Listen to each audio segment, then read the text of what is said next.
Greetings, dear ones. I am Cryon of Magnetic Service. The pendulum of reality swings yet again into my corner. And there is an element of disbelief. In a group of old souls, there is always this. They say it's too easy. Some will say it's too easy to fake. And so we say this to you before we begin this discussion. It's about love.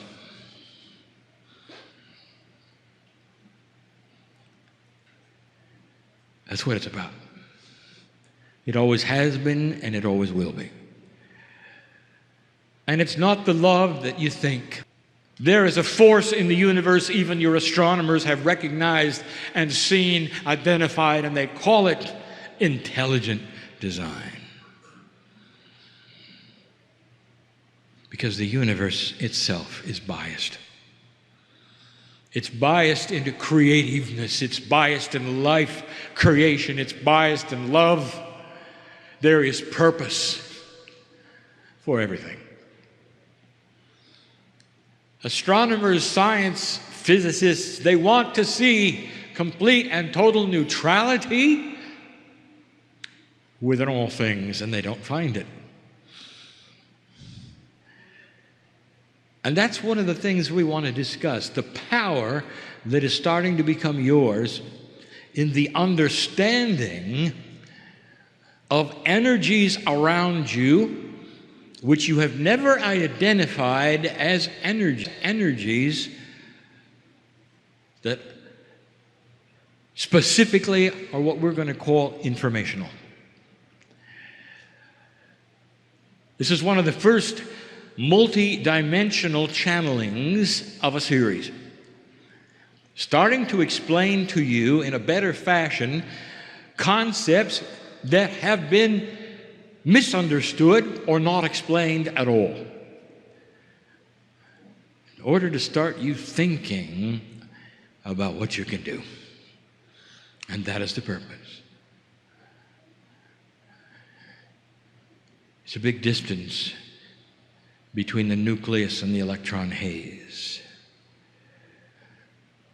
If you could go with me to the smallest of the small, you'd find an enormous amount of emptiness. Physicists will tell you that most of you are made of nothing. Most of you are made of nothing. And it's only because they just don't see what's in the dark. And the multidimensional truth is this: between that which is the nucleus of the atom and the electron haze, it's filled with information, energy, love, and intelligent design. Difficult to explain how this manifests itself to your reality, but that is indeed the subject. So we'll start slow and easy. There it is, my friends, a rose. Imagine it. A beautiful rose. This one's red. Perhaps. Maybe you don't even like the color. Perhaps. And you say to yourself, I'd like it a lot better if it was a daisy. But it's a rose. Now, in single-dimensional digit thinking, or law 3D, the scenario is this: it's too bad you've got a rose when you wanted a daisy. Because it'll always be a rose, you know. And if you could look at the seed that the rose grows from and regerminates from, it'll always be a rose. Too bad about the rose, you might say. And so the consensus of thinking and the actions around it are this: it will always be a rose, therefore I will never be able to change it. Now consider for a moment a multi-dimensional scenario where the master gardener visits the seed. Imagine for a moment that the master gardener can tell that which is the seed to systemically alter the information of what it is. And so that the next time the cells start to divide, the thorns drop off. And the color changes. And maybe, even maybe, a daisy grows instead. And what would you... Maybe, even maybe, a daisy grows instead. And what would you call this? And the answer is a miracle. And that is how you define things that look out of the purview of your dimensional reality. I want you to start looking at these things differently. I want you to start seeing information that is multidimensional as energy. A tremendous amount of what you just call energy is only information. It leads us to the next phase of this teaching. For now we give you a discovery on the planet that has been made, that is being used. On the planet that has been made, that is being used. And the discovery is this: that you can address the cells, that is to say, the DNA portion of the human body, to change its informational structure. Not to belabor an issue, but you must remember what the scientists discovered about DNA. 5% of it is chemical, protein-encoded, gene-producing engine. 95% seems to do nothing. So what you have is this: a DNA structure, one DNA, and 95% is the driver. It's a consciousness. It's energy. It's information. And it's huge. And if you could change the information in those DNA parts, what would you say to them? Well, let me give you an example of something that's already been done. Let us say you're born with a deformed heart. Here is a heart that is not operating properly. The valves don't fit. And let us say that that is who you are, a red rose with thorns. And so in your reality, you're going to die sooner. You're going to die sooner. You will not operate well. You may be on drugs when you're older, and you'll always have a deformed heart. You might ask the obvious question: since all of the organs rejuvenate many times over your life, why is it systemically that those stem cells are given information to continue rejuvenating a broken heart? Why does it stay deformed? And here's the answer: because the information stays static. without something to change the energy of the information within the systemic system of the human body, it will always repeat what it has. The rose will always be the rose, and the thorns will always grow there. What if you could literally change the information in the 90% of your DNA? What if you could change not only the information systemically, but even subconsciously as to who you are and why you're here? They're starting to learn how. Addressing the information energetically in DNA so that the stem cells are given a pattern of perfectness instead of the deformity. And as the heart then starts to regenerate, as all organs do, slowly fit. And you think that's science fiction. I'm telling you, it's being done now.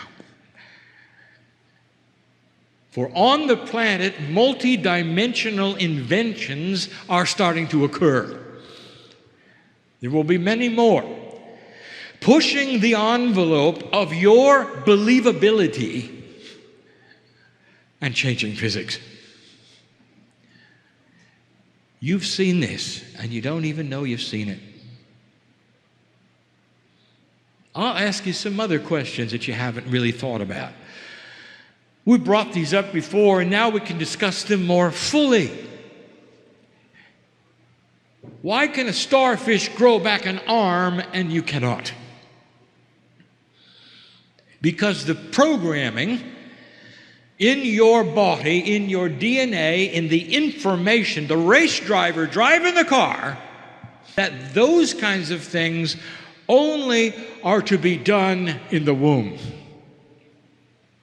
And the instructions are always that way, and they repeat every time a cell divides. There'll come a day when you can change the instructions and you'll be able to grow back a limb. All of the chemistry is there. It's not that hard. But the instructions say you can't. And so they don't grow back. Imagine the race car driver in a splendid machine that can go for so long with instructions that he can only turn left.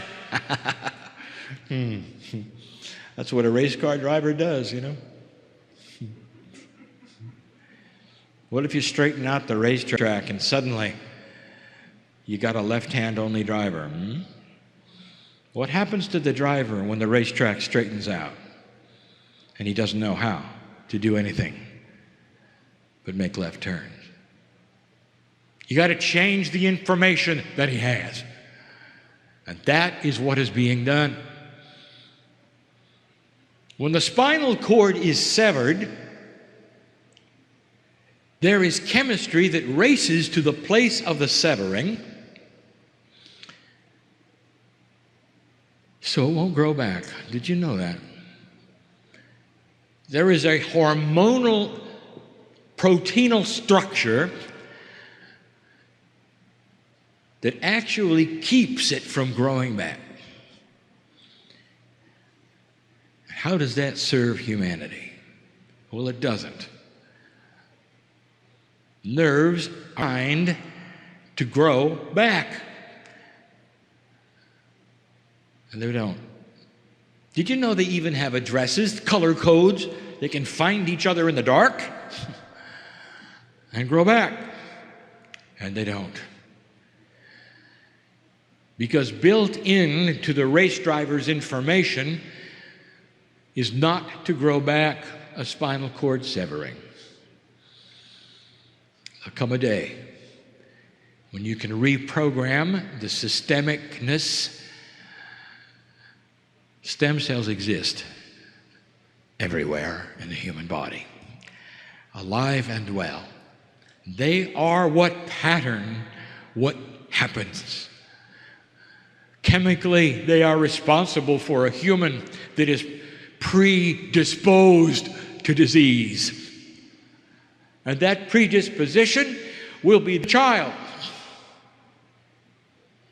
And the imprint and the energy and the information of the 90% will continue and continue and continue unless it's reprogrammed. Unless the information is given to it to become different. It's not chemical, it's energy.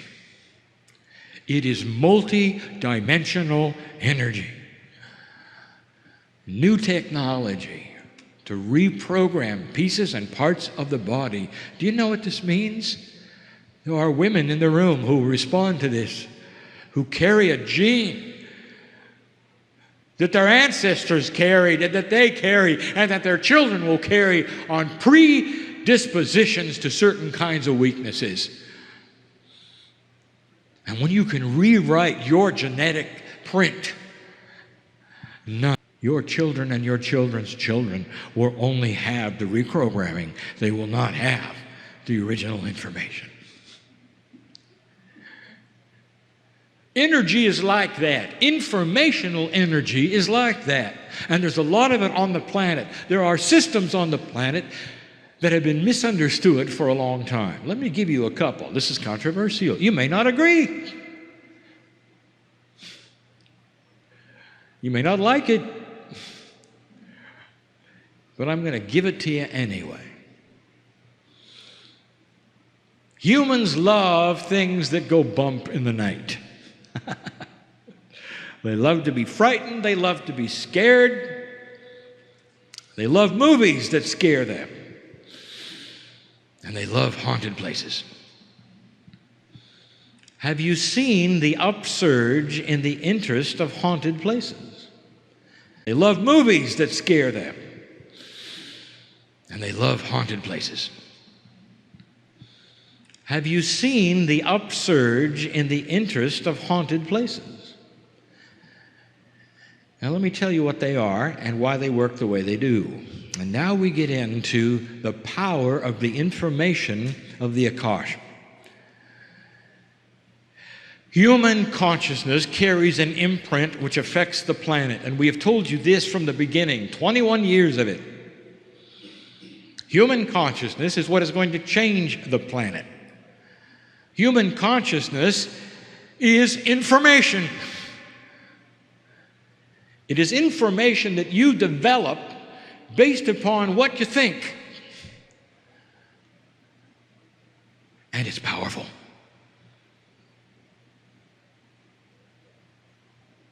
Human consciousness actually goes into what we have called the crystalline grid of the planet, which is a multi-dimensional grid. You can't see it. It holds energy. It holds information.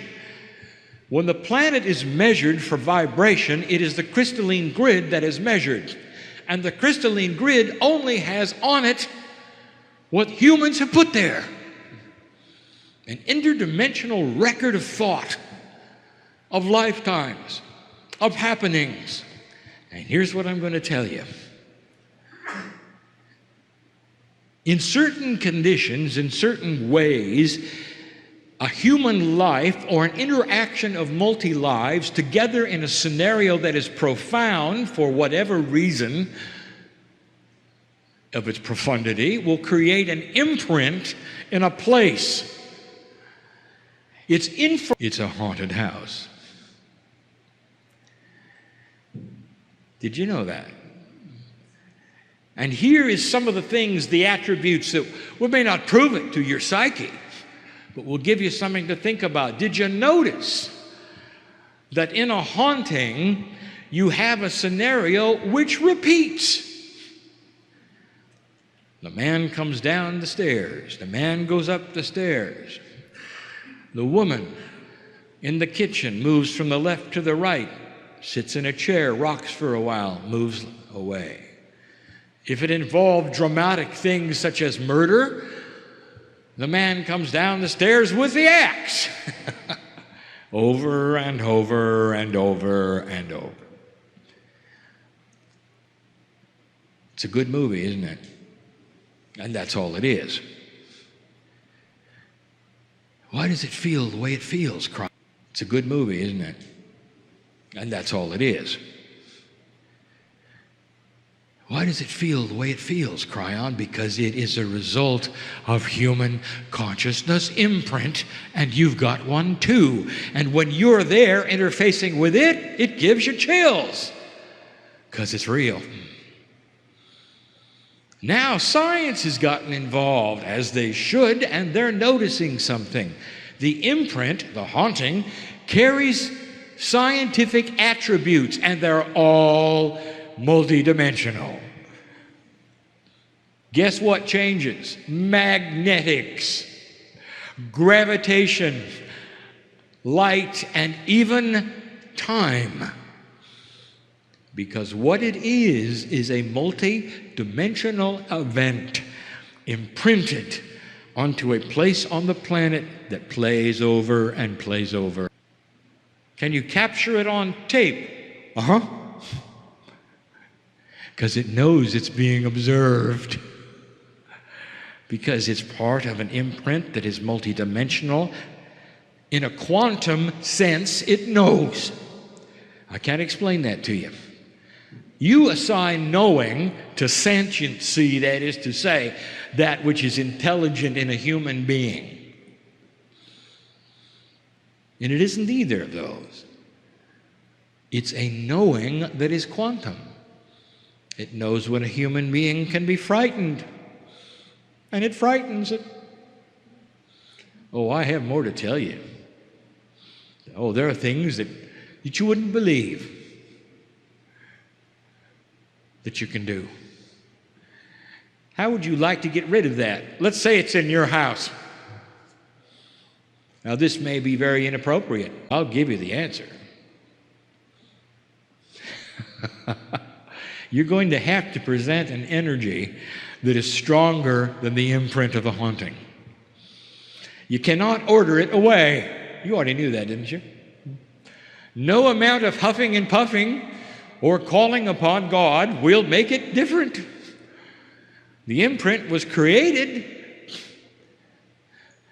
by magnificent beings, sometimes seeming to do ordinary things. There's a reason for that as well. You don't know who they were. You don't know the old souls involved. You don't know who it is, really. You've got to present an energy that is stronger than the haunting. Now, what could that be? As inappropriate as it is, I will tell you. Why don't you make love in that room? That'll do it. Because that's stronger.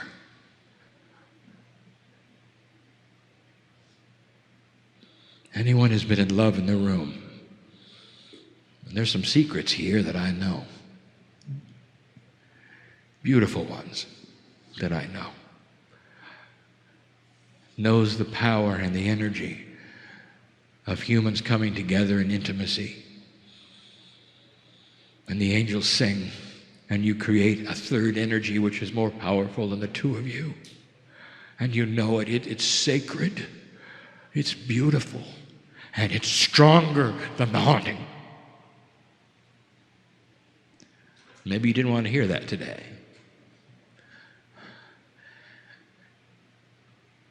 Well, what about other things? What about like demon possession and all these? And I will tell you this, it's different than you think. Humanity can conjure up the most evil of the most evil, and it can do it all by itself. And you knew that too, didn't you? Because you're powerful. The pieces in God, in you, even in your mythology, are responsible for the devil himself. A fallen angel, how can that even be? It is a metaphor of what a human can do on the earth with the energy that they have. Things are not always what they seem. What about talking to the dead? And how would that work, Cryan? How could you talk to famous people when in the scheme of soul incarnation, they've already come back as others? Now, if they've already left, how can you talk to them? And the answer is this: they haven't left. Oh, the part that you think is the human left, but the imprint of them and their entire life and everything they knew, their consciousness, their wisdom, their knowledge, goes right into the crystalline grid. We've talked about this before. Can you contact famous people and get information? Yes. Will it be accurate? Of course, because you're talking to the source. The imprint remains. You mean you're not actually talking to them? You're talking to the imprint? Let me give you something to think about. I'm going to ask a question right now. It's going to be a rhetorical one. Who are you? There's a woman in the room who won't wear red. And you know who you are. I'll tell you why: because it got you killed. Because that was the color of the plume on your helmet, warrior. Because you were the captain, and they knew if they would take you out, your whole regiment would be in disarray, and that's what happened. Not only kill you, killed everyone around you. You'll never wear red. You just don't like the color. It's just not for you. You shun it, don't you? Old soul, who are you? Who are you? Are you the warrior who got killed? Are you the woman who won't wear red? Are you the mother? Who are you? It is a rhetorical question, because in my reality, you are a piece of God. Or you wish to conjure up one who has lived before and ask them questions. Who are you talking to? Are you talking to the Irkosh of a soul? Are you talking to that which is alive or dead? I will tell you, none of those things are accurate, because you don't really know. It's even more magnificent than that. Can you ask Aunt Martha where the treasure was buried? Yes! And she'll know, because you're talking to the Aunt Martha imprint. And she'll know. Now, if you ask Aunt Martha, how are things on the other side? She'll say, beautiful. What's it like over there? Lovely. No, give me some specifics. I love you. She doesn't know. Aunt Martha knows what Aunt Martha knows.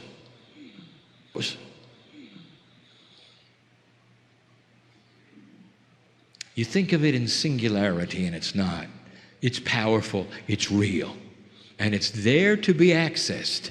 It's multidimensional, and those with gifts can access the wisdom of the ancients. Go back and ask them what they knew. Go back and ask them how it felt. Go back and ask them where the treasure is buried. You're going to see some of this.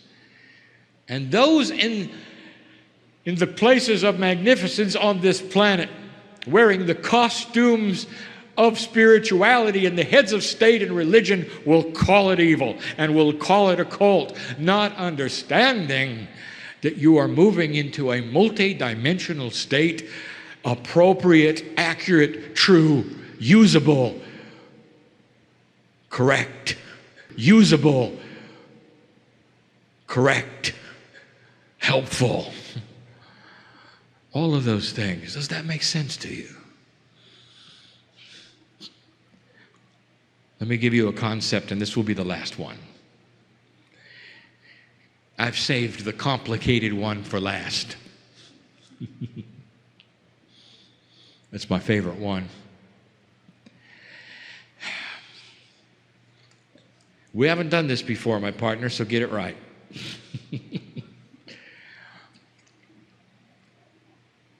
I want to show you how time works. And I can't. Because the reality of the complexities of multidimensionality preclude the human being's ability to understand it and give you it in its simplest form, which is only a fraction of its reality. Time. We mentioned today that it is a singularity for you. There's only one of them. There's no multiple times. There's only one. And you're on one track on the planet. You're all on the same track. That is a singularity.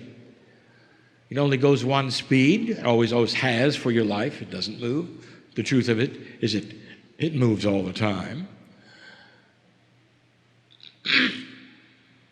Another truth you don't understand is that each of you can step off the track and create a faster or slower one. You don't know that either. How do we explain this? So let me singularize it and pretend you're all on the same track for a moment. That's what you think anyway. That's easy. Track for a moment. That's what you think anyway. That's easy. And I want you to build a train track, which is time. I want you to put an engine upon it, which goes in one direction very slowly, and that's you and your life. I want you to make the train track, however, go all the way around the earth. Now, to your perception, because you can only see to the horizon, the train track goes straight. The truth of the matter, it goes all the way around the earth, and you're looking at it behind you. Create that kind of time for a moment. Now that puts time in a circle. Now that is confusing because it's a conundrum for you. In 3 dimensions, you cannot put time in a circle. It is in a circle. Because it's in a circle, however, take a look at some of the attributes that are confusing to you. Look at some of the attributes that are confusing to you. Let us say your lifetime takes about 30 meters. Not very long on this track that goes around the earth, is it? So you never have to really worry about meeting your past, do you? But let's pretend for a moment you could. What would happen if you drove that engine around the earth? Eventually, you would be running over the energy of what used to be, wouldn't you? In the same way of thinking, if you went around the earth several times, eventually you might be also running over what might become. Suddenly, you have an attribute of time you haven't thought about. If it's in a circle, it means the future of you think the future hasn't happened yet. It hasn't in 3D. It has in a quantum sense. Now, I'm giving you information right now, and I'm giving it to you this way because there are scientists looking at it in that way. Is it possible that the future could give you energy and information now? Think of this train track for a moment and let's get more complicated. It's got layers now. Every time the train goes around it, which is a human life, things change. What if it was humanity in that engine? Now you have the past, present, and the future of everything that's ever happened on one train track in a circle. Now you have a situation where you could stop the train, dig down in the tracks, and maybe if you had I didn't expect you to understand it. Only listen to it. Because that's what's happening. Let's complicate it.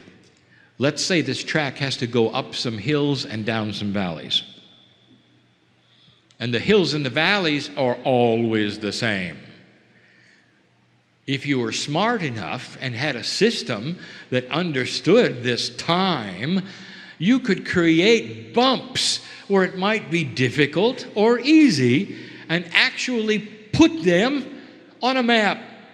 You might even call them time fractals.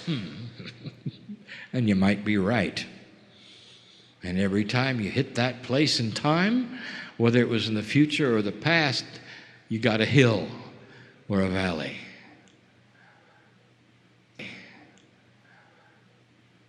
And I want to tell you what's happening at this moment, dear human being. I just gave you the simplest way I can give you the attributes of multidimensionality when it comes to time.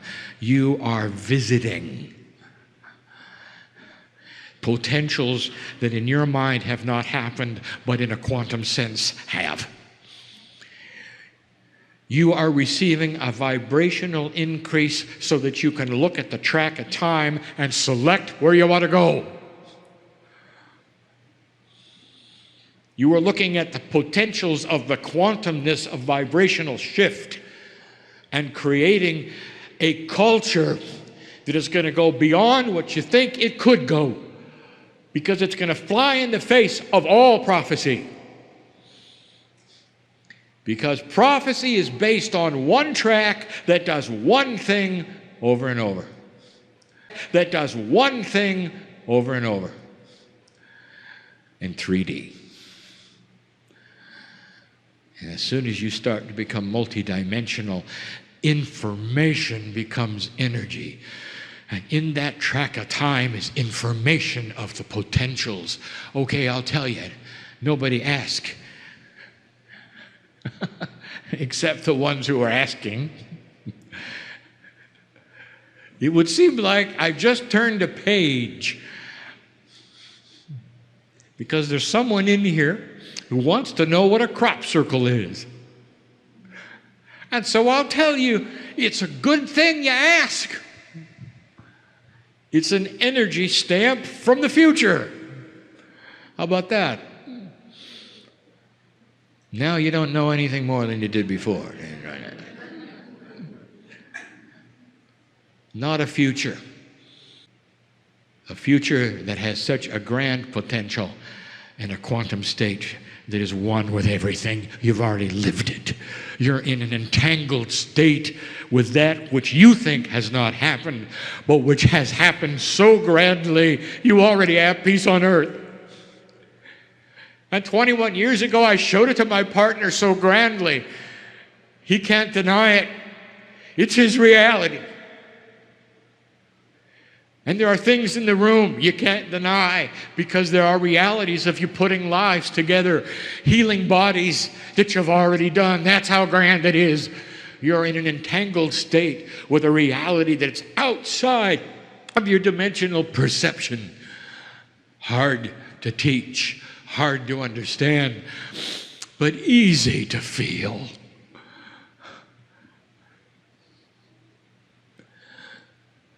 Easy to feel is upon you.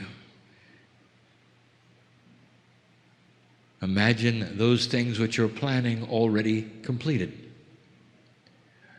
Imagine yourself looking backwards and saying, "Oh, that wasn't too hard, was it?" Imagine the most perplexing things you've brought to the table today over with. How do you feel about it? And human being, if you can take a breath of release and look at it like I can, you are becoming quantum. And you've just created it. Congratulations. Now go from this place in your three-dimensional way and walk through the steps that you've already done. And that's my message. Information is energy. In a multi-dimensional state, all things are possible.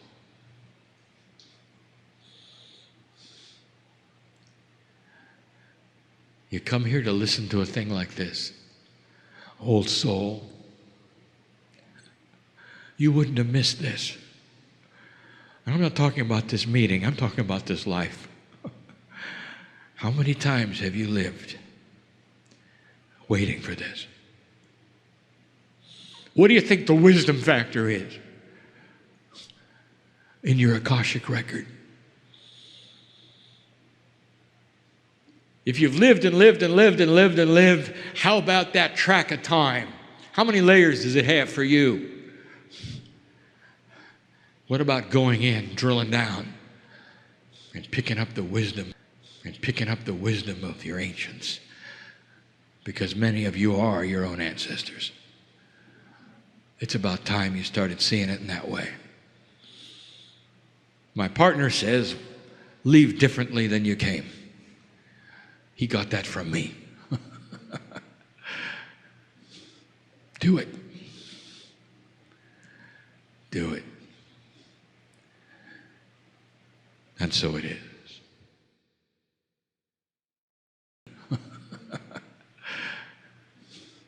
Do it. Do it. And so it is. Do it. And so it is. And so it is.